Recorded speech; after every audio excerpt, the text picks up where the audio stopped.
இல்ல இல்ல இல்லன்னு சொல்லிட்டு திமுகவை உரசி பார்ப்பது மாதிரியான கருத்துக்களை ஆதவ அர்ஜுன் தொடர்ந்து சொல்றாரு. இது அவராக சொல்லி இருக்க மாட்டார் அப்படின்னு அரசியலை புரிஞ்சவங்க எல்லாருக்கும் அது புரியும். 4 படங்களில் நடித்த உதயநிதியே துணை முதலமைச்சராகும் போது 40 ஆண்டுகள் அரசியலுக்கு வாழ்க்கைக்கு சொந்தக்காரரான திருமாவளவன் துணை முதலமைச்சர் ஆகக்கூடாதா கேட்கிறார். நியாயமான கேள்வி. திருமாவளவனை பொறுத்த வரைக்கும் ஏதோ இந்த கூட்டணி விட்டு வெளியே போறதுக்காக இதை பண்றாரு அப்படின்னு நான் அதை பார்க்கல. ஆனா திமுகவை கொஞ்சம் சீண்டி பார்க்க நினைக்கிறார் நம்ம எடுத்துக்கலாம். அதை மறுக்க முடியாத அளவுக்கு இன்னைக்கு ஆதவ அர்ஜுனுடைய பேட்டி வந்து ஒரு சிக்னல் கிடைச்சுதான் பேசுறாருங்கிற சந்தேகத்தை வலுப்படுத்திக்கிட்டே போகுது. அது என்ன சிக்னல், யாருக்கிட்ட இருந்து கிடைச்சது, யார் தைரியம் கொடுத்தா, ரொம்ப நாளைக்கு மூடி மறைக்க முடியாது, புதுவெளிக்கு வரும். பிஜேபியும் கூப்பிட்டுருக்கணும், காங்கிரஸையும் கூப்பிடணும். ஏன்னா தேசிய அளவில் ஒரு கொள்கை வகுக்கணும்னு சொல்றாரு இல்லையா. ஒண்ணு ஆட்சியில் இருக்கிற கட்சி பிஜேபி கூப்பிடாம அவங்களுடைய பிரதிநிதியை மேடையில் வைக்காம நீங்க சொல்றதை யார் காது கொடுத்து கேட்க போறாங்க? ஒருவேளை முதல்வர் அவர்கள் திருமாவளவனுக்கு முக்கியத்துவம் கொடுக்கணும்னு நினைச்சா கூட நீங்க சொன்ன மாதிரி மற்ற கூட்டணி கட்சிகள் தனி ஒரு கட்சிக்கு எப்படி கொடுக்க முடியும்? அதாவது கிட்டத்தட்ட கூட்டணியை விட்டு விலகுற ஒரு மனப்பான்மை ஆதவ அர்ஜுனோடைய பேட்டிகள்ல தெரியுது இல்லையா. இந்த கூட்டணி 2026 தொடரணும் அப்படின்னு ரவிக்குமார் போட்ட ட்வீட்டை பார்த்தா ஒரே கட்சியை சேர்ந்து 2 சம பொறுப்பில் இருக்கிற 2 பேருடைய கருத்துக்கள் வெவ்வேறாக வெளிப்படுவது விடுதலை சிறுத்தைகளுக்கு நல்லதல்ல. நேரம் தவறான நேரங்கிற அவர் என்ன முடிவு எடுத்தாலும் இப்போது பெரிய சலசலப்பையோ ஒரு தாக்கத்தையோ ஏற்படுத்த முடியாது. ஆனா விசிக இப்ப பண்ற இந்த விஷயங்கள்னால திமுகவுக்கு எந்த நெருக்கடி கிடையாது. இவ்வளவு தூரம் கஷ்டப்பட்டு உழைச்சி எங்கள் உழைப்பாலும் நீங்கள் ஆட்சியில் அமர்ந்திருக்கிறீங்க, ஆனா எங்களுடைய குறைஞ்சபட்ச தேவைகளை கூட நீங்க நிறைவேற்றி தர மாட்டீங்க அப்படிங்கிற ஒரு கோபம் கலந்த எதிர்பார்ப்பு, கோரிக்கை விடுதலை சிறுத்தைகள் உள்ளிட்ட தலைமை கட்சிகள் எல்லாத்துக்கும் இருக்கலாம், இருக்குன்னு எனக்கும் தெரியும்.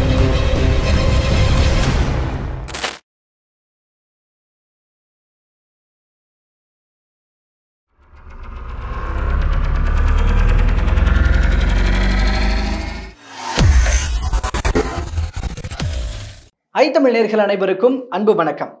இன்றைய சிறப்பு நேர்காணலில் நம்மோடு இணைந்திருக்கிறார் மூத்த பத்திரிகையாளர் திரு லட்சுமணன் அவர்கள். அவரிடம் தற்போது பேசுபொருளாக உள்ள பல்வேறு அரசியல் நிகழ்வுகள் குறித்து பேச இருக்கிறோம். பேசலாம். வணக்கம் சார். வணக்கம். நல்லா இருக்கீங்களா? நல்லா இருக்கேன் சார். இப்போ அரசியல் வட்டாரத்துல முக்கியமான பேசுபொருள் அப்படின்னா இப்போ விசிகாவுக்கும் திமுகவுக்கும் இடைப்பட்ட அந்த ஒரு பனிப்போரன் மாதிரியான விஷயங்கள் அப்படின்னு வச்சுக்கலாம்.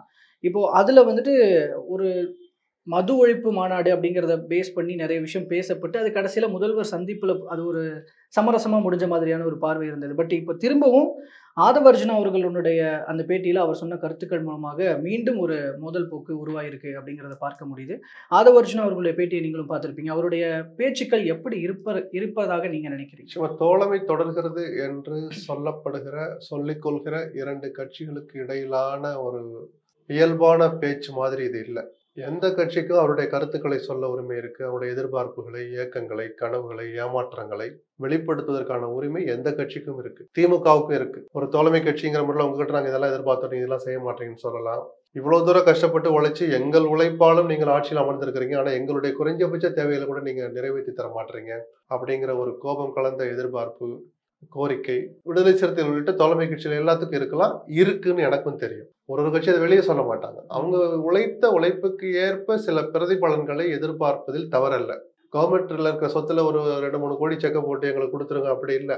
சில பதவிகள் வருது, அரசாங்க பதவிகள், எங்க தோழமை கட்சி எங்க கட்சி சேர்ந்தவங்களுக்கு கொடுங்கன்னு கேட்கலாம். அது அவங்க உரிமை. அது திமுக கொடுக்குதா கொடுக்கலையா அதுவும் ஒரு காரணமா தெரியாது. ஆக மொத்தம் இடதுசாரிகள், காங்கிரஸ், விடுதலை சிறுத்தைகள் உள்ளிட்ட வேல்முருகன் வரைக்குமான எல்லோருக்குமே இந்த ஆட்சியின் மீது சில அதிருப்திகள், எதிர்பார்ப்புகள் இருக்குங்கிறத யாருக்கும் மறுக்கல. திருமாவளவனை பொறுத்த வரைக்கும் ஏதோ இந்த கூட்டணி விட்டு வெளியே போறதுக்காக இதை பண்றாரு அப்படின்னு நான் அதை பார்க்கல. ஆனா திமுகவை கொஞ்சம் சீண்டி பார்க்க நினைக்கிறார் நம்ம எடுத்துக்கலாம். அதை மறுக்க முடியாத அளவுக்கு இன்னைக்கு ஆதவ அர்ஜுனுடைய பேட்டி வந்து நிக்குது. மது ஒழிப்போ ஆட்சி அதிகாரத்தில் பங்கு என்கிற கோஷமோ திருமாவளவனுக்கு புதிதல்ல. அவர் பொது வாழ்க்கைக்கு வந்த நாள் முதலாக அவர் தொடர்ந்து சொல்லிட்டு இருக்கிற விஷயம்தான். மது ஒழிப்புங்கிறது நல்ல விஷயம், எல்லோருமே ஆதரிப்பாங்க. திருமாவளவனுக்கு எப்படியாவது ஆட்சியில பங்கு கொடுத்தவர் உட்கார வைங்க, அதை கூட பாதி பேர் ஏற்க மறுக்கலாம், காதுல வாங்காம கடந்து போகலாம். ஆனா மதுவை ஒழிக்கணுங்கிறதுல ஜாதி மதத்துக்கு அப்பாற்பட்டு எல்லோருமே அதை ஆதரிப்பாங்க. அது ஒரு கொடுமையான ஒரு அரக்கன் அப்படிங்கிறது எல்லாருக்கும் தெரியும். அப்படிப்பட்ட அந்த விஷயத்தை பேசும்போது அதில் அரசியல் கலப்பில்லாமல் அவர் நடத்திட்டு போயிருந்தாருன்னா இன்னும் கொஞ்சம் நல்லா இருந்திருக்கும்னு நான் தொடர்ந்து சொல்லிட்டு இருக்கிறேன். அப்போ மது ஒழிப்புல ஆட்சி அதிகாரத்தில் இல்லாததாலோ என்னவோ பொதுவாக சமூக நீதி விஷயங்கள்ல உரக்க குரல் கொடுக்கிற, பொது விஷயங்கள்ல அறிவார்ந்த அறிக்கைகள் வெளியிடுறதுல தமிழ்நாட்டு அரசியல்வாதிகள்ல முதல் இடம் அல்லது முக்கிய இடம் டாக்டர் ராமதாஸுக்கு எப்பயுமே உண்டுங்கிறத நான் எப்போதும் சொல்லுவேன். அந்த அடிப்படையில மது ஒழிப்பு பற்றி அவர் பல நேரங்கள்ல கடந்த காலங்களில் குரல் கொடுத்திருக்கிறார், போராடி இருக்கிறார். புள்ளி விவரங்களோடு கூடிய அறிவார்ந்த அறிக்கைகளை பல நேரங்களில் விட்டிருக்கிறார். அப்போ தான் நடத்த போற மாநாட்டுக்கு திமுகவுக்கு நெருக்கடி கொடுக்கணுங்கிற நோக்கம் எனக்கு இல்லை, அரசியல் கலப்பு இல்லை அப்படின்னு திருமாவளவன் சொல்றது நிஜம், நான் நம்புறேன். அதை எப்படி இன்னும் கொஞ்சம் அர்த்தமுள்ளதாக ஆக்கியிருக்கணும் அப்படின்னா, சந்தேக நிழல் கூட படியாத அளவுக்கு அந்த மாநாட்டையே டாக்டர் ராமதாஸ் தலைமையில நடத்தியிருந்தாங்கன்னா இன்னும் நல்லா இருந்திருக்கும். நடத்தணும்னு ஆசைப்படுறேன். நம்ம ஈஸியா சொல்லிட்டு போயிடலாம். எப்ப எங்களுக்குள்ள இருக்கிற கசப்பு கடந்த கால தான் சில நான் கேள்விப்பட்டேன். காயங்கள் இருந்தா மறந்துடலாம், தழும்புகளா இருக்கு. டாக்டர் ராமதாஸால் அல்லது பாட்டாளி மக்கள் கட்சியால் எங்களுக்கு ஏற்பட்டது காயங்களாக இருந்தால் நாங்கள் மறந்திருப்போம், தழும்புகளாக இருந்தால் நாங்கள் என்ன செய்வது அப்படின்னா ஏதோ வசனங்களா அல்லது நிஜமான ஒரு உணர்வோட வேதனையோட அவங்க சொல்லியிருக்கலாம். நான் திரும்ப சொல்றேன், அரசியல தள்ளி வைங்க. அந்த காயங்களோட தழும்புகளோட டாக்டர் ராமதாஸோட கேட்டை போய் தட்டணும். நீங்க ஐயா நாங்க உங்களை பார்க்க வந்திருக்கோம், உங்க தலைமையில தான் நாங்க நடத்துற மாநாடு, உங்க தலைமையில தான், அரசியலே இதுல இல்ல, மது ஒழிக்கிறது மட்டும்தான் நோக்கம். இப்போ முதலமைச்சர் போய் பார்த்தாரு, ஏதோ சரண்டர் ஆயிட்டார் அப்படிங்கறதெல்லாம் நான் ஒத்துக்க மாட்டேன். சரண்டர் ஆனா நானே உரக்க குரல் கொடுப்பேன், ஆமா சரண்டர் ஆயிட்டா, அதுக்கான நேரம் இது வரல. ஒரு மாநாட்டு நடத்துறேன், அதுல எனக்கு எந்த உள்நோக்கம் இல்லைன்னு கூட்டணியுடைய தலைவரை பார்த்து ஒரு தோழமை கட்சியின் ஒரு அங்கம் வகிக்கிற, அந்த கூட்டணியில் அங்கம் வகிக்கிற ஒரு தோழமை கட்சி தலைவர் போய் சொல்லிட்டு வர்றது ஒண்ணு கௌரவ குறைச்சலும் அல்ல, அது அவமரியாதையான ஒரு விஷயமும் அல்ல, நியாயமான ஒரு நிகழ்வா தான் நான் பாக்குறேன். இல்ல ஆனா அந்த சந்திப்புக்கு முன்னாடியும் பின்னாடியும் அவருடைய அது ஒரு சின்ன தடுமாற்றம் இருந்தது. நான் அதுக்குள்ள வர்றேன். தடுமாற்றம் இருந்ததை நான் மறுக்கல. அப்படி போனார், எனக்கு நேர்மையான நோக்கம் தான் இருக்கு, வேற எதுவும் இல்லைன்னு சொல்றேன். அதன் காரணமாக நான் என் கட்சியில இருந்து 2 பேர் அனுப்பி வைக்கிறேன் முதலமைச்சர் சொல்றாரு. திருமாவளவன் இதோட நின்றுக்க கூடாது, பிஜேபியும் கூப்பிட்டுருக்கணும், காங்கிரஸையும் கூப்பிடணும். ஏன்னா தேசிய அளவில் ஒரு கொள்கை வகுக்கணும்னு சொல்றாரு இல்லையா. ஒண்ணு ஆட்சியில் இருக்கிற கட்சி பிஜேபி கூப்பிடாம அவங்களுடைய பிரதிநிதியை மேடையில் வைக்காம நீங்க சொல்றதை யாரு காது கொடுத்து கேட்க போறா? ஆட்சியில் இருந்த கட்சி மத்தியில காங்கிரஸ் கட்சி தலைமையில அவங்களோட கூட்டணியில இன்னைக்கு வரைக்கும் இருக்கிறீங்க. நாளைக்கு வரப்போற ஆட்சிக்கு வரப்போகிறதா சொல்லப்படுற கட்சின்னு சொன்னா அந்த 2 பிரதிநிதியை உட்கார வச்சுட்டு பேசினாதான் அந்த நிதி இழப்புங்கிற விஷயத்தை எப்படி சரிப்படுத்தலாம், இல்ல தேசிய அளவில் ஒரு கொள்கை வகுக்கணும், அதுக்கு என்ன மாதிரியான விஷயங்களை முன்னெடுக்கலாம் அப்படின்னு ஒரு அர்த்தமுள்ள மாநாடா அது இருந்திருக்கும்னு நான் பார்த்தேன். அதுக்கு அவங்க 1000 காரணம் சொல்லலாம் ஏன் நாங்க அப்படி செய்ய முடியலன்னு. பட் ஒரு பத்திரிகையாளர் என்னுடைய எதிர்பார்ப்பை சொல்றது என்னுடைய வேலை, அதை நான் சொல்லிட்டேன்னு சொல்றேன் நான். சரிதானா? மற்றபடி இதை பேசிட்டு இருக்கிற அதே நேரத்துல அந்த கூர்மை மழுங்க செய்யற மாதிரி மது விலக்குங்கிற அந்த தேவையான பொதுஜனத்துக்கு தேவையான ஒரு கோரிக்கையை மழுங்க செய்கிற மாதிரி ஆட்சி அதிகாரத்தில் பங்குங்கிறதையும் இவர் அதே நேரத்தில் பேசினார். பேசக்கூடாதுன்னு சொல்லல, அப்படி பேசுறோட இல்லாம அதை கட் பண்ணி தன்னுடைய சமூக வலைதளங்களையும் போடுறார். அதனுடைய முக்கியத்துவத்தை இவரே கூட்டுறாரு. தாராளமா முக்கியப்படுத்தப்பட வேண்டிய பிரச்சனை தான், நான் மறுக்கல. இந்த மாநாட்டை முடிச்சுட்டு அடுத்து ஒரு 10 நாள் கழிச்சு அந்த பிரச்சாரத்தை ஆரம்பிங்க. ஆட்சி அதிகாரத்தில் பங்கு, எங்களின் பார்வை அல்லது பொதுமக்களுக்கு விழிப்புணர்வை ஏற்படுத்துறோம் அல்லது அடித்தட்டு மக்களுக்கு சமூக அரசியல் பாடத்தை கத்துக் கொடுக்குறோம் ஏதாவது சிலக்கு அண்டர்லைன் போட்டுட்டு ஒரு மாநாட்டை நடத்துங்க. யாரு வேணான்னு சொன்னா நீங்களே இன்னொரு தியரியை கொண்டு வந்து முக்கியத்துவமான விவாதத்துக்குரிய ஒரு விஷயத்தை உன திணிச்சிங்கன்னா மது ஒழிப்புங்கிற நீங்கள் முன்வைத்த கோஷமே அடிபட்டு போகுதுன்னு அந்த ஆதங்கத்தை நான் சொன்னே தவிர, இப்பவும் சொல்றேன், திருமாவளவனுடைய அந்த பேச்சுக்களிலோ அவருடைய கோரிக்கையிலையோ எந்த உள்நோக்கம் இருப்பதா நான் பார்க்கல. ஆனால் இல்ல இல்ல இல்லைன்னு சொல்லிட்டு திமுகவை உரசி பார்ப்பது மாதிரியான கருத்துக்களை ஆதவ அர்ஜுன் தொடர்ந்து சொல்றார். இது அவராக சொல்லி இருக்க மாட்டார் அப்படின்னு அரசியலை புரிஞ்சவங்க எல்லாருக்கும் அது புரியும். கட்சியினுடைய துணை பொதுச்செயலாளர் இருக்கிற ஒருத்தர் இவ்வளவு துணிச்சலாக, அது எந்த ஆதவ அர்ஜுன்? திமுக என்கிற அரண்மனையில் அத்தனை அரண்மனை ரகசியங்களும் தெரிந்த ஒருவர். அவர் விடுதலை சிறுத்தையில சேர்றதுக்கு முன்னாடி ராஜா வீட்டு கண்ணுக்குட்டியாவே இருந்தவர். நீங்க என்னவெல்லாம் பண்ணுவீங்க, எப்படி பண்ணுவீங்க, எதை எப்படி அணுகுவீங்க, எதை எப்படி சமாளிப்பீங்க, எப்படி முற்றுப்புள்ளி வைப்பீங்க, எப்படி அந்த பிரச்சனையை தொடங்குவீங்க எல்லாம் தெரிஞ்ச ஆதவ அர்ஜுன் வெளியில வந்து இவ்வளவு உறக்க இவ்வளவு தைரியமா சில குற்றச்சாட்டுகளை சொல்றாருன்னா எந்த மாதிரி? 4 படங்களில் நடித்த உதயநிதியே துணை முதலமைச்சர் ஆகும்போது 40 ஆண்டுகள் அரசியலுக்கு வாழ்க்கைக்கு சொந்தக்காரரான திருமாவளவன் துணை முதலமைச்சர் ஆகக்கூடாதா கேட்கிறார். நியாயமான கேள்விதான். திருமாவளவன் இப்ப எம்பியா இருக்கிறார், துணை முதலமைச்சர் ஆக முடியாது, ஆகவே முடியாதுன்னு சொல்லலாம். ஆக முடியாது, ஆகவே முடியாதுன்னு எப்ப சொல்லலாம்? நீங்க அதை ரிசைன் பண்ணிட்டு ஸ்டாலின் நினைச்சாருன்னா வரப்போற அமைச்சரை மாற்றத்துல திருமாவளவனை துணை முதலமைச்சர் ஆக்க முடியும். ஆக்கிட்டு 6 மாசத்துக்குள்ள ஒரு எம்எல்ஏ ஆக்கணும். அதுக்கு விடுதலை சிறுத்தைகள் எம்எல்ஏ ஒருத்தர் ராஜினாமா பண்ண வச்சுட்டு அந்த தொழில அவரை நிக்க வச்சு ஜெயிக்க வச்சு இதெல்லாம் நடக்கிற காரியமா? பேசுறதுக்கு நல்லா இருக்கும். சட்டத்துக்கு உட்பட்ட சட்ட நடவடிக்கை இது. அப்படி செய்ய வேண்டிய அவசியம் இருக்கா? அப்படி செய்யணும்னு திமுக ஏதாவது கட்டாயம் இருக்கா? சரி, உங்களுக்கு கொண்டா திரிணாமுல் சொல்லிச்சா காங்கிரஸ் என்ன பண்ணுவீங்க? இடதுசாரிகள் என்ன பண்ணுவீங்க? வைகோவை, வேல்முருகனை, முஸ்லீம் லீக்கை, கொங்கு மக்கள் கட்சியை, இவங்களெல்லாம் என்ன பண்ணுவீங்க? அவங்களும் தோழமை கட்சி தானே, திமுக கூட்டணி அங்கம் வைக்கிறவங்க தானே. ஒருவேளை முதல்வர் அவர்கள் திருமாவளவனுக்கு முக்கியத்துவம் கொடுக்கணும்னு நினைச்சா கூட நீங்க சொன்ன மாதிரி மத்த கூட்டணி கட்சிகள் தனி ஒரு கட்சிக்கு எப்படி கொடுக்க முடியும்? ஓகே, சரி, அப்படியே கொடுத்தா கூட பெருந்தன்மை நினைச்சா இப்ப சாத்தியமா? இந்த 1.5 வருஷத்துல ஆமா வாங்க, உங்க கோரிக்கை நியாயமானது, வாங்க, நீங்க கூட ஆக முடியாது, 2 பேரும் சொல்லுங்க, நான் அமைச்சரவையில சேர்த்துக்கிறேன் சொல்ல போறாரா? அது நடக்கிறதுக்கு சாத்தியம் இல்லை. சோ நீங்க எழுப்புற கோரிக்கை நியாயமானது, எழுப்பிய நேரம் தவறானதுன்னு நான் சொல்றேன். டிசம்பர் 25, ஜனவரி 26 தேர்தல் தொடங்க, ஜுரம் தொடங்குற அந்த 6 மாசம் இருக்குல்ல, கடைசி 6 மாசம், அப்போ சொல்லுங்க சார், உரக்க குரல் கொடுங்க. நீங்க இப்ப பதில் சொல்றீங்களா, நாங்க கூட்டணி விட்டு வெளியே போவா, தாராளமா மிரட்டலாம், ஏன்னா அந்த கட்சியோட உரிமை அது. அப்ப பேச வேண்டிய விஷயத்தை இப்ப பேசுறதுனாலதான் அப்ப வேறு ஏதோ இவங்களுக்கு நோக்கம் இருக்கோ, வேற ஏதோ முடிவு எடுத்துட்டு இவங்க இப்ப அதை செயல்படுத்துறதுக்கான காலத்தை அதுக்காக காத்திருக்காங்களோன்னு ஒரு சந்தேகம் வருது. என்னை பொறுத்த வரைக்கும் குறைஞ்சபட்ச அரசியல் அறிவுள்ள எந்த தலைவனும் தேர்தலுக்கு 1.5 ஆண்டுகள் இருக்கிற போதே கூட்டணி விட்டு வெளியில வரவும் மாட்டாங்க, இன்னொரு கூட்டணியில போய் சேரவும் மாட்டாங்க. ஏன்னா அந்த மீதம் இருக்கிற 1.5 ஆண்டுகள்ங்கிறது அரசியல்ல ஒரு நாளும் ஒரு யுத்தம் மாதிரிதான். அது என்ன பாதையில எப்படி அரசியல் நகர்த்துவீங்க சொல்லுங்க. அப்ப எடப்பாடி பண்ற தவறுகளுக்கும் இப்போ ஒருவேளை அண்ணாதிமுக போய் நாளைக்கு சேராருங்க அந்த அணியில போய், எடப்பாடி செய்பவை செய்ய தவறுபவை, அதுக்கும் திருமாவளவன் பதில் சொல்லி ஆகணும். திமுக 4 எம்எல்ஏ வச்சிருக்கீங்க, அது 4 தொகுதியில அரசு திட்டங்கள் எப்படி மனசு வந்து செய்வாங்க, உங்க பார்வையில இன்னைக்கு ஏதோ சரியா கவனிக்க மாட்டாங்கன்னு சொல்றீங்க. நாளைக்கு கூட்டணி விட்டு நிஜமாவே வெளியே போயிட்டா அதுவும் கூட இருக்காது. இது புத்திசாலித்தனம் இல்லையே? இந்த தப்ப தானே விஜயகாந்த் ஒரு பண்ணார். 29 எம்எல்ஏக்கள் ஜெயிச்சும் கூட அவசரப்பட்டு கூட்டணி விட்டு வெளியில வந்து அந்த தொகுதிகள் அப்படியே ஒரு முன்னேற்றம் இல்லாம பண்ணிட்டார்ல, திட்டமிட்டு செய்யல. அதனுடைய விளைவு அவர் கொஞ்சம் 1/2 மணி நேரம் யோசிக்கல. சோ அந்த தவறை திருமாவளவன் செய்வாரா அப்படின்னு எனக்கு ஒரு சந்தேகம் இருக்குன்னு நான் சொல்றேன். மற்றபடி திமுக கூட்டணி விட்டு அவர் எந்த காலத்திலயும் வரமாட்டார், நானும் சொல்ல மாட்டேன், யாரு சொன்னாலும் நம்பாதீங்க. அவருடைய இன்டர்வியூல ஆதவர்ஜுனா அவருடைய இன்டர்வியூல ஒரு முக்கியமான ஒரு பாயிண்டாக ஒரு சொன்ன விஷயம், வட மாவட்டங்கள்ல விசிகா இல்லாம திமுகவால ஜெயிக்க முடியாது அப்படிங்கிற ஒரு பார்வையும் சொன்னார். அது ஒரு எலெக்ஷன் கால்குலேஷனும் கூட. இல்ல, அதான் சொன்னேன், திமுகவை சீண்டி பாக்குற கருத்துன்னு சொன்னேன். அவர் சொன்ன கருத்து நிஜமா இருக்கலாம். அப்ப நீங்க ஒரு 2 எம்பி ஜெயிச்சிங்களா, அது எப்படி விடுதலை சிறுத்தையினுடைய சொந்த பலத்தாலா? கேள்வி வரும்ல. கூட்டணிங்கிறதே பரஸ்பர ஒத்துழைப்பு தான், பரஸ்பர அந்த ஓட் ஷேரிங் தான், ஓட் டிரான்ஸ்பர் ஆகிறதா. உங்க கட்சி ஓட்டு அங்கே போகணும், அவங்க கட்சி ஓட்டு உங்களுக்கு கிடைக்கும். நீங்க சின்ன கட்சினா கூட நீங்கள் போட்டியிடாத இடங்களில் அந்த பெரிய கட்சிக்கு கொடுக்குற ஆதரவு தான் ஒருமுகப்படுத்தி நீங்கள் போட்டியிடுகிற அந்த சில இடங்கள்ல கொடுக்கணும். கொடுத்தாதான் அது வெற்றி 2 பேருக்குமே கிடைக்கும். அதுக்கு ரவிக்குமாரே அந்த கட்சியினுடைய இன்னொரு துணை பொதுச்சாளர் நினைக்கிற அவரே ஒரு விளக்கம் கொடுத்திருக்கிறார்ல, அது தவறான கருத்து. 40 தொகுதிகளிலும் திமுக வெல்ல விடுதலை சிறுத்தைகள் உதவியாக இருந்தது, அதுதான் சரியான வார்த்தை. உங்களுக்கு பிடிக்குதோ பிடிக்கலையோ அதுதான் உண்மை. அது எவ்வளவு உதவி, எவ்வளவு பெர்சன்டேஜ் உதவி, 0.5%னாலும் அது உதவிதான், சரிதானே? அப்ப திமுக அதை சொல்லி காட்டும்ல.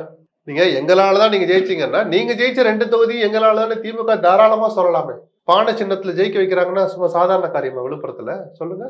சோ இந்த உண்மை தெரிஞ்சிருந்தும் ஆதவ் பேசுறாருன்னா அவரு ஒரு சிக்னல் கிடைச்சுதான் பேசுறாருங்கிற சந்தேகத்தை வலுப்படுத்திக்கிட்டே போகுது. அது என்ன சிக்னல், யாருகிட்ட இருந்து கிடைச்சது, யார் தைரியம் கொடுத்தா, ரொம்ப நாளைக்கு மூடி மறைக்க முடியாது. புதுவெளிக்கு வரும், வந்த பிறகு விரிவாக பேசலாம். ஏன்னா அது திருமாவளவன் அவர்கள் தான் கொடுத்திருக்கிறாரா அப்படிங்கிறது, அது பொதுவெளிக்கு வந்த பிறகு நம்ம பேசலாம். யூகம் பண்ணி நாமளா பேசலாம் அவசியம் இல்லை. நம்மளை விட புத்திசாலிகள் இந்த பேட்டியை பார்த்துட்டு இருக்கிற பொது ஜனங்கள், சரிதானே? வரட்டும், எங்க போகுது இல்லை. ஏன்னா நான் எந்த கோணத்துல கேட்கிறேன்னா, நான் சொன்னது போல முன்னாடி அவர்கள் எடுத்த அந்த ஒரு எதிர்ப்பு நிலைப்பாடு அப்படிங்கிறது அந்த சந்திப்புக்கு அப்புறமா ஒரு மாதிரி சரி, அது நிரந்தரம் நீங்க நம்புறீங்களா? அதற்கு இல்ல, அவர்கள் எதிர்பார்த்த ஏதோ ஒரு விஷயம் கிடைக்கும் வரைக்கும் இந்த மாதிரி சொன்னேன். நான் இந்த கூட்டணியிலேயே தொடர்வேன் அப்படின்னு திருமாவளவன் சொன்னாலும் நம்பாதீங்க, இந்த கூட்டணி விட்டு நான் வெளியேறேன்னு சொன்னாலும் நம்ம, எதுவும் சாத்தியம். அது திருமாவளவனுக்கு மட்டுமல்ல, எல்லா கட்சிக்கும் பொருந்தும். பிஜேபியோடு இந்த ஜென்மத்தில் கூட்டணி கிடையாது திமுக சொன்னா கூட நம்பாதீங்கன்னு தான் நான் சொல்லுவேன். அவர்கள் ஒரே இரவுல போய் கூட்டணி வச்ச கட்சி தான், சரிதானா? காலமும் சூழலும் தான் அது தீர்மானிக்கும். இப்ப திருமாவளவன் என்ன கணக்குன்னு ஒண்ணு இருக்கா, அந்த கணக்கை போட்டது திருமாவளவன் தானா, அது என்ன கணக்கு, இதுக்கெல்லாம் கொஞ்சம் பொறுத்து இருப்போம்னு சொல்றேன். ரொம்ப நாள் இதை மூடி மறைக்க முடியாது. அப்படி முடிஞ்ச பிறகு வெளியே வந்த பிறகு அது யார் காரணம் என்னன்னு அதுவும் சேர்ந்துதான் வெளியே வரும், அப்ப பேசலாம்னு சொல்றேன். ஓகே.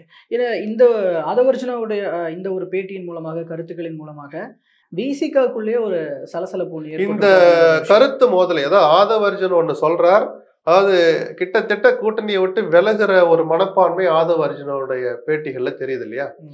இந்த கூட்டணி 2026 தொடரணும், மதவாத சக்திகள் இன்னும் அவ்வளவு வலுவோடு இருக்கிற நேரத்துல அப்படின்னு ரவிக்குமார் போட்ட ட்வீட்டை பார்த்தா, இந்த மோதலை உட்கட்சியை சேர்ந்த ஒரே கட்சியை சேர்ந்த 2 சம பொறுப்பில் இருக்கிற 2 பேருடைய கருத்துக்கள் வெவ்வேறாக வெளிப்படுவது விடுதலை சிறுத்தைகளுக்கு நல்லதல்ல, அந்த கட்சியினுடைய ஒற்றுமைக்கும் நல்லதல்ல, அந்த கட்சியின் தலைவரான திருமாவளவனுக்கும் நல்லதல்ல.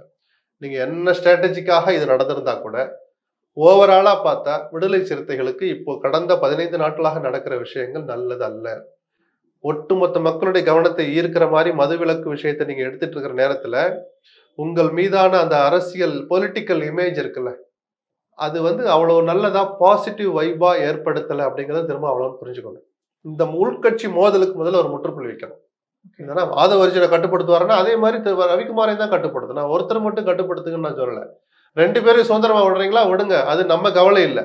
அப்படி நடந்தால் அது அந்த கட்சிக்கு நல்லதில்லைன்னு ஒரு பத்திரிகையாளர் பார்வையில நம்ம சொல்ல வேண்டியது நம்ம கடமை. ஓகே. ஏன்னா இந்த இடத்துல கட்சிக்குள்ள இருக்கிற ஒருத்தரே நம்ம கிட்ட பகிர்ந்த ஒரு விஷயத்தையும் நான் இதுல மேற்கோள் காட்டணும்னு நினைக்கிறேன். அதாவது இப்போ ஆதவர்ஜுனா அவர்கள் கூட கட்சியில இருக்க மற்ற நிர்வாகிகள் யாரும் தொடர்புல இல்ல, பெருசா அவர்கள் ஆதவர்ஜுனா கூட பேசுறதே இல்லை. அவர் டைரக்டா திருமாவளவன் அவர்கள் கிட்ட தான் பேசிட்டு இருக்காரு. அவர் இப்படி பேசினதுனால கட்சிக்குள்ள ஒரு பெரிய சலசலப்பு இருக்கு. அதே போல இன்னொரு கேள்வி இங்க இருந்தும் எழுப்பலாம்ல, துணை முதல்வர் பதவி உதயநிதிக்கு கொடுக்க கூடாதுன்னு கேள்வி எழுப்புற ஆதவர்ஜுனா ஒரு பக்கம் அது சரின்னு வச்சுக்கிட்டா கூட, அதே போல பார்த்தா திடீர்னு கட்சிக்குள்ள உங்களுக்கு ஒரு உயர்மட்ட பதவி ஒன்று கொடுக்கப்பட்டிருக்கு, அது சரியா அப்படிங்கிற ஒரு கேள்வி கட்சிக்குள்ளே எழுற அளவுக்கான ஒரு நிலைப்பாடு இருக்கு. ஒரு நிர்வாகி உங்ககிட்ட சொன்னீங்கல்ல, அந்த நிர்வாகி பேரை நீங்களும் சொல்லல, நான் சொல்லுங்கன்னு சொல்ல மாட்டேன், நான் சொல்லிடுறேன். அது அவருடைய இருக்கட்டும். உங்களிடம் தனிப்பட்ட முறையில் சொன்ன கருத்தை ஒரு பொதுக்குழுலே செயற்குழுலே இவரோடு சேர்ந்து இன்னும் 10 பேர் கேள்வி எழுப்பக்கூடிய சூழல் வர்ற நாள் ரொம்ப தூரத்துல இல்ல. இதை நீங்க சொல்றதுக்கு முன்னாடியே நான் சொல்லி முடிச்சுட்டேன். இந்த இருவேறு கருத்துக்களை ஒரே கட்சிக்குள்ளிருந்து ஒரே நேரத்தில் வர வைப்பது நல்லதல்லன்னு நான் சொன்னது நீங்க சொல்றத இந்த கருத்தினுடைய முன்னோட்டம் தான் அது. நாளைக்கு ராமசாமி குப்புசாமி எல்லாரும் குரல் எழுப்புவான். ஆதவ் தனக்கு இருக்கிற செல்வாக்கின் அடிப்படையில் ஒரு 10 பேரை தன் பின்னாடி நிக்க வச்சு ஆதவ் சொல்றது சரிதான்னு சொல்ல வைப்பார். ரவிக்குமார் இந்த கொள்கை சித்தாந்தம் பேசுறமே எங்க முன்னாடி வந்தாலும் அவர் சொல்லாமலே 20 பேர் போய் நிற்பான். இது விடுதலை சிறுத்தைகளுக்கு நல்லதா? திருமாவளவனுக்கு பலம் சேர்க்குமா பலவீனப்படுத்துமா? முடிவு அவர்கிட்டே விட்டுடுவோம். ஓகே. நான் இந்த இடத்துல ஒரு பாயிண்ட் ரீகால் பண்ணணும்னு நினைக்கிறேங்க சார். ஆதவர்ஜுனா அவர்கள் விசிகக்குள்ள வரும்பொழுது அவருக்கு பதவி கொடுக்கப்படும் போது பேசப்பட்ட ஒரு விஷயம், விசிகாவினுடைய எதிர்காலம் எந்த அளவுக்கு இருக்குன்றத கணிச்ச திமுக ஆதவர்ஜுனா மூலமாக விசிகாவை பிளவுபடுத்தலான்ற ஒரு ஒரு சான்சஸ் அல்லது ஒரு யூகத்தை எல்லாம் நான் ஒரு எல்லை தாண்டி பண்ண மாட்டேன். அப்படி ஒண்ணு நடந்தால் நான் திரும்ப சொல்றேன், அது ரொம்ப நேரத்துக்கு மூடி போட்டுலாம் மூட முடியாது. யார் பின்னணி என்ன ஏது எல்லாம் அம்பலத்துக்கு வரும் இல்லையா, அப்ப பேசிக்கலாம். ஒரு யூகமா போய் ஒரு எல்லை தாண்டி நான் எந்த விவகாரத்தையும் அணுகிறது இல்லை, அது அதோட விட்டு. Okay sir. ஏன்னா நான் இந்த விஷயம் ஏன் கேட்டேன்னா, அப்போ எழுந்த அந்த ஒரு விஷயம் பாயிண்ட்டை நோக்கி தானே இப்போ நடக்கிறது இல்லை, அது நடந்து முடியட்டும் பேசலான்ற.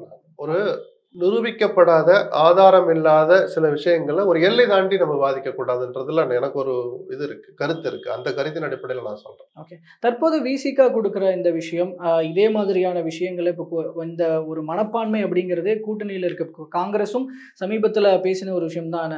ஏன் நம்ம ஒரு ஆண்டாண்டு காலமாக இருக்கிற ஒரு கட்சி நம்ம ஏன் ஆட்சிக்கு வரக்கூடாது, ஒரு முதல்வர் பதவி? ஒவ்வொரு கட்சிகளும் இப்படி தோழமை கட்சிகள் அத்தனை பேருக்கு இந்த ஆசை வரும். ஆனால் அந்த கட்சிகள் யாராக இருந்தாலும் பேசுகிற நேரம் இது வரலன்னு நான் சொன்னேன். இப்போ முதலமைச்சரை பார்த்துட்டு வெளியில திருமாவளவன் இது அரசியல் சம்பந்தப்பட்டதல்ல, மது ஒழிப்புங்கிறது ஒரு பொது பிரச்சனை, அதனாலதான் முதலமைச்சரே 2 பேரை அனுப்புறேன்னு சொல்லியிருக்கிறார் திமுக சார்பா, நாங்கள் எங்கள் கூட்டணி உறுதியாக இருக்கிறேன்னு சொன்னார். அதே இடத்துல முதலமைச்சரோடான சந்திப்பு எனக்கு இனிப்பாக அமையவில்லை. இந்த கூட்டணியை விட்டு நான் வெளியேறுகிறேன் அன்னைக்கு திருமாவளவன் சொல்லியிருந்தா கூட இன்னைக்கு நீங்க பாத்தீங்கன்னா ஒரு சலசலப்பு இருந்திருக்காது. வெளியில வந்துடுறார், ஆட்சி கவலை போகுதா, வெளியே வந்துடுறார், எடப்பாடியோட போய் சேர்ந்துருவாரா, சரி சேர்ந்து என்ன அரசியல் மாற்றம் நடக்க போகுது? நான் சொல்ற அர்த்தம் புரியுதுங்களா? இந்த நேரம் தவறான நேரம்ங்கிறேன். அவர் என்ன முடிவு எடுத்தாலும் இப்போது பெரிய சலசலப்பையோ ஒரு தாக்கத்தையோ ஏற்படுத்த முடியாது. ஆனால் நான் சொன்ன மாதிரி ஒரு 6 மாசம் முன்னாடி டிசம்பர் 25 இருந்து ஜனவரி முதல் வாரத்துல இருந்து நாங்கள் ஒரு நிலைப்பாட்டுல மதவாத சக்திகளை எதிர்க்க வேண்டும் என்கிற அந்த ஒற்றை கருத்தின் அடிப்படையில் இவ்வளவு காலமாக திமுகவோடு பயணித்தோம். தொடர்ந்து அதிலேயே பயணிக்கலாமா இல்ல என்ன நிலைப்பாட்டை எடுக்கலாம் என்று எங்களுடைய அடுத்த வாரம் நடக்க போற பொதுக்குழுவில் விவாதிக்க இருக்கிறோம்னு திருமாவளவன் அந்த ஜனவரியில சொன்னாதான் அதனுடைய தாக்கம் கிடுகிடுன்னு இருக்கும். நான் சொல்றது புரியுதா சார்? நேரங்கிறது அதுதான். இப்ப நீங்க என்ன கூப்பாடு போட்டாலும் ஒண்ணும் நடக்க போறது இல்லை. அப்ப இந்த நேரத்துல அதுதான் என்ன நோக்கம்னு வெடிக்கட்டும் அப்புறம் பேசுவோம்னு சொன்னேன். நமக்கும் தெரியாது. பார்க்கலாம். ஆனா விசிகா இப்ப பண்ற இந்த விஷயங்கள்னால திமுகவுக்கு எந்த நெருக்கடியும் கிடையாது. என்ன நெருக்கடி? ஒரு சங்கடம் தான். தோழமையில் இருக்கிற ஒரு கட்சி சாராய கடையை மூடுங்கிறான், நம்ம 12 மணிக்கு திறக்கிறதுக்கு பதிலா அந்த கடைக்கு பின்னாடி விடிய காலம் அஜயமு கலந்து வித்துக்கிட்டு இருக்கிறானுங்களே, அதை நம்ம வேடிக்கை பார்க்கிறோமே. திமுகவை வெட்கப்பட வைக்கிற, திமுகவுக்கு மறைமுகமாக நெருக்கடி தருகிற, திமுகவை சங்கடத்தில் ஆழ்த்துகிற ஒரு நடவடிக்கை பொதுமக்களுக்கு வரவேற்க வேண்டிய ஒரு நடவடிக்கைன்னு நான் சொல்லுவேன். அதிமுக வரலாம் அப்படின்னு அந்த முன்னாடி ஒரு மேலோட்டமாக சொன்ன ஒரு விஷயத்துக்கு தான் திமுக நாங்கள் பங்கேற்கிறோம் அப்படின்னு முதல்வர் அப்படி எல்லாம் பார்க்கலாம். அதிமுக அதுக்கு ஒரு வரலாம்னா முற்றுப்புள்ளி. வரலாம்னு சொல்ற போதே பஸ்ஸை பிடிச்சிட்டு வண்டியை பிடிச்சிட்டு போற கட்சி இல்ல அதிமுக. அப்போ மனசு திருமாவளவன் கூப்பிடல. சும்மா யார் வேணாலும் வரலாம், அதிமுக வரலாம், விரும்பினால் வரலாம்னு சொல்ற அளவுக்கு அதிமுக என்ன பலவீனப்பட்டு போகல. அது பலவீனம் இருக்குங்கிறது வேற. இப்படி திருமாவளவன் இப்படி போற போக்குல சொல்றதுக்கெல்லாம் ஆஹா கூப்பிட்டாருன்ட்டு பஸ்ஸை பிடிச்சிட்டு போற கட்சி அதிமுக இல்ல. அந்த நிலைமைக்கெல்லாம் இன்னும் அதிமுக வரல. நிஜமாக நான் எடப்பாடியை கூப்பிடணும்னு தான் நான் சொல்றேன். இந்த பக்கம் எடப்பாடியை உட்கார வைங்க, இங்கிட்ட துரைமுருகனை உட்கார வைங்க, செல்லு பெருந்தையை உட்கார வைங்க, ஹெச் ராஜாவை கூப்பிடுங்க, தமிழிசையை கூப்பிடுங்க. நிதி இழப்பை பத்தி பேச்சு வருது, நீங்க பிஜேபி எந்திரிச்சு பதில் சொல்லுங்க. 40,000 கோடி இழப்பு வருது, 4,000 கோடி வாங்கி கொடுப்பீங்களா இதை அமல்படுத்தினா? கேளு, அந்த மேடையில வச்சு பிஜேபி பேச வைங்க. காங்கிரஸ் கட்சியை கமிட் பண்ண வைங்க. நீங்க ஆட்சிக்கு வந்தா செய்வீங்களா? 5 வருஷம் 4 வருஷம் ஆட்சியில இருந்தீங்க, எடப்பாடியை பார்த்து கேளுங்க. அடுத்த தடவை ஆட்சியை பிடிச்சாலும் செய்வீங்களா சொல்ல வைங்க.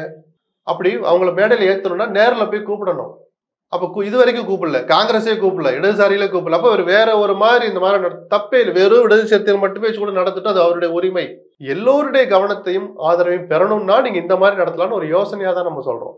எப்படி நடத்தணும், யாரை கூப்பிட்டு நடத்தணும், இறுதி முடிவு எடுக்கிற உரிமையும் கடமையும் திருமாவளவனுக்கு தான் இருக்கு. அந்த இதுக்குள்ள எல்லாம் நம்ம ஒரு எல்லை தாண்டி போகக்கூடாது. ஏன்னா அது என்ன பாயிண்ட் கேட்க வந்தேன்னா, அதிமுக இப்ப இவரும் கூப்பிடுறாரு, அதிமுகவும் அதைத்தான் சொன்னேன். இவர் கூப்பிடலன்னு சொல்றேன். இதைத்தான் புரிஞ்சுக்கோங்க. அவர் எங்க கூப்பிட்டாரு? இல்ல அந்த ஸ்டெப் எடுத்தாலும் கூட அதற்கு முற்றுப்புள்ளி வைக்கிற அளவுல தான் இப்படி சொல்லிட்டனால அதிமுக பக்கம் போகாம தடுத்துருவாங்களா? ஏன்னா திமுக கலந்துக்கிறேன்னு சொன்னதுனால அதிமுக வரதுல ஒரு அப்படி இல்லைன்னா அப்படி வரணும்ன்றதுதான் அரசியல்னு நான் சொல்லுவேன். அந்த மேடையில போய் திமுகவை கேள்வி கேட்கணும். சார், அதுதான் சார் நிஜமான அரசியல், எடப்பாடி பண்ண வேண்டிய அரசியல். திமுக கூப்பிட்டனால நாங்க வரமாட்டோம் அப்படின்னு சொல்லி தவிர்க்கக்கூடிய மேடை அது வரல. பட் அந்த அளவுக்கு எல்லா கட்சியினரும் கலந்துக்கிறாங்க ஒரு பொது பிரச்சனைங்கிற தோற்றத்தை ஏற்படுத்த வேண்டிய அவசியமும் கட்டாயமும் திருமாவளவனுக்கு தான் இருக்கு. திமுக தலைமை கட்சியெல்லாம் கூப்பிட்டுட்டு வெறும் எடப்பாடி மட்டும் கூப்பிட்டு அவர் எப்படி போவாரு? ஒரு லாஜிக் இருக்கணும் அந்த கூட்டத்துல. அப்படி இல்லையா தலைமை கட்சி கூட்டமா நடத்துங்க, இல்லையா விடுதலை சிறுத்தைகள் மட்டுமே நடத்தினாலும் தப்பு கிடையாது. எங்கள் கட்சியுடைய கொள்கையை நாங்க உறக்க சொல்றோம். இதனால திமுக சங்கடப்பட்டாலும் எங்களுக்கு கவலை இல்லை, நெருக்கடி ஏற்பட்டதா நினைத்தாலும் எங்களுக்கு கவலை இல்லைன்னு தாராளமா சொல்லட்டும். இப்பயும் சொல்றாரு சில மேடைகள்ல. இதனால் கூட்டணியில் பாதிப்பு வந்தால் கூட எங்களுக்கு கவலை இல்லை, திருமாவளவன் பேசுறாரு. அது ஒரு தொண்டர்களை உற்சாகப்படுத்துறதும் அதுல இருக்கிற சில கோர் பாயிண்ட் நியாயமானதுதான். கூட்டணி பத்தி எல்லாம் எனக்கு கவலை இல்லைங்க, நான் இந்த பிரச்சனையை, இந்த மதுவை ஒழிக்கணும்னு நினைக்கிறேன் அப்படின்னு ஒரு தலைவனாக பொது வாழ்க்கையில் ஈடுபட்டு இருக்கிற பொதுமக்களின் எதிர்காலத்தின் மீது ஒரு பயம் கொண்ட நம்பிக்கை வைத்திருக்கிற தலைவரா சொல்றதை யாருமே மறுக்க மாட்டாங்க. அரசியல் கணக்கு அதன் காரணமா ஒரு விளைவு வந்தா விளைவு ஏற்பட்ட பிறகு பேசலாம்னு நான் சொல்றேன். அதுக்கு மேல விவாதிக்கிறதுக்கு ஒண்ணு இல்லை. ஓகே, ஸோ பொறுத்திருந்து பார்க்கலாம் சார், இதுலையும் என்ன நடக்க போகுது அப்படிங்கிறத. பல்வேறு கருத்துக்களையும் தகவல்களையும் எங்களோடும் எங்கள் மூலமாக மக்களோட பகிர்ந்துகிட்டதுக்கு ரொம்ப நன்றி சார். நன்றி.